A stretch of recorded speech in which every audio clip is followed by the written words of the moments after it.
Imaginez un roi légendaire, dont la sagesse est devenue un modèle intemporel pour les générations à venir.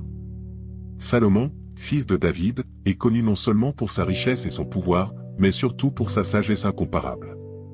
Mais cette sagesse est-elle simplement le fruit de l'intelligence humaine, ou se rapproche-t-elle des enseignements philosophiques d'une autre tradition, celle du stoïcisme? Aujourd'hui, nous allons explorer cette question intrigante et découvrir si la sagesse de Salomon peut être considérée comme un exemple de sagesse stoïcienne. Salomon, dès son accession au trône, demande à Dieu non pas des richesses ou une longue vie, mais la sagesse pour gouverner son peuple. Ce choix en dit long sur ses priorités et sa compréhension du pouvoir. Pour les stoïciens, la vertu est la seule chose véritablement précieuse. Salomon, en choisissant la sagesse, démontre déjà une inclination vers cette philosophie qui place la raison et la vertu au-dessus de tout. L'histoire la plus célèbre de Salomon est sans doute celle où il propose de couper en deux un enfant pour résoudre une querelle entre deux femmes qui revendiquent toutes deux être sa mère. Cette décision, qui peut sembler cruelle à première vue, est en réalité une démonstration de la logique et de la raison. Salomon savait que la vraie mère préférerait renoncer à son enfant plutôt que de le voir mourir. C'est une application directe de la raison, une qualité chère aux stoïciens. Pour eux, vivre en accord avec la raison est l'objectif ultime. Mais, la sagesse de Salomon va-t-elle au-delà de la simple raison? Allons plus loin dans son histoire. Salomon consacre une grande partie de son règne à la construction du temple de Jérusalem, un projet colossal.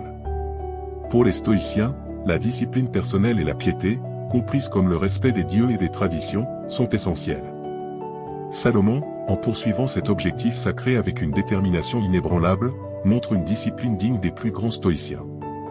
Chaque pierre posée dans le temple représente non seulement la foi de Salomon, mais aussi son engagement à un idéal supérieur, transcendant les désirs matériels. Le livre des Proverbes, attribué à Salomon, est un trésor de maximes et de conseils sur la vie vertueuse. Beaucoup de ces proverbes prônent la maîtrise de soi, l'importance de la parole, et l'humilité, autant de valeurs que l'on retrouve dans le stoïcisme. Prenons par exemple le proverbe « Celui qui est lent à la colère vaut mieux qu'un guerrier, et celui qui est maître de lui-même, que celui qui prend des villes. » Proverbe 16h32. Ici, la maîtrise de soi, une vertu stoïcienne par excellence, est mise en avant comme une force supérieure à la puissance militaire. À ce stade, vous vous demandez peut-être, Salomon était-il alors un philosophe stoïcien avant l'heure? Continuons notre exploration. Lorsque la reine de Saba visite Salomon, elle est époustouflée par sa sagesse. Mais plus qu'un simple acte de reconnaissance, cette rencontre symbolise l'idée que la sagesse véritable transcende les cultures et les religions.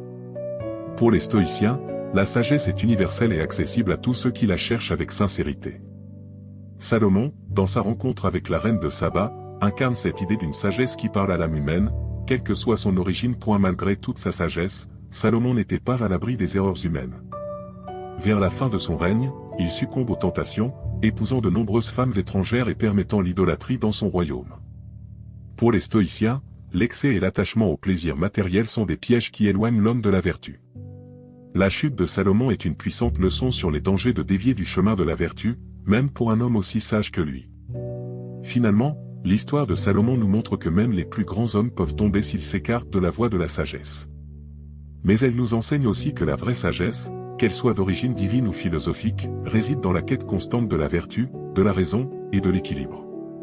En cela, Salomon et les stoïciens semblent marcher main dans la main sur le chemin de la sagesse éternelle. Merci d'avoir suivi avec moi cette vidéo. Si vous avez aimé, n'hésitez pas de liker, et de vous abonner à la chaîne, et de cliquer sur la petite cloche pour la notification.